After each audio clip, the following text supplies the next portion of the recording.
Hi, I'm Dr. Aurora Ongaro from Symmetry Spinal Care, and today we're going to talk a little bit about some of the stuff we see at the winter time. In the winter we have a lot of fun outdoor sports, but they're usually involving slippery snow or ice, so it's not uncommon for people to have a slip or a fall, even just in a parking lot, or if you're going down a ski slope, if you've been skating with your kids. And sometimes we fall and we think about the bumps or the bruises, but we don't necessarily think about what's going on with respect to our alignment and our neck. So if you've had a fall and 3, 4, 5 days later you feel fine, great. You don't have to worry about it. You don't need to come visit at the office. But if you're noticing that you're having symptoms after that, if there's some persistent neck discomfort, low back discomfort, headaches, then it's time to think about maybe having a checkup and coming in so we can check your alignment for you so you can get back outside and do those really fun winter activities. The other thing I wanted to touch base on today is just snow shoveling.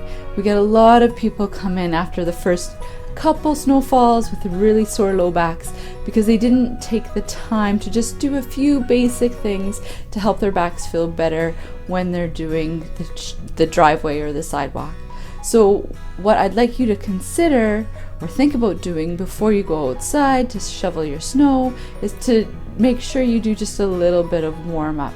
It doesn't have to take long. Do a few squats, a few forward bends, just to get those low back muscles ready for the weight and the load.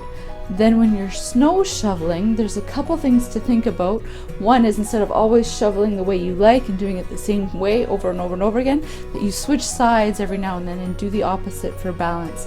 That's really important because then we get to activate or use both muscle groups on both sides instead of only ever using one side.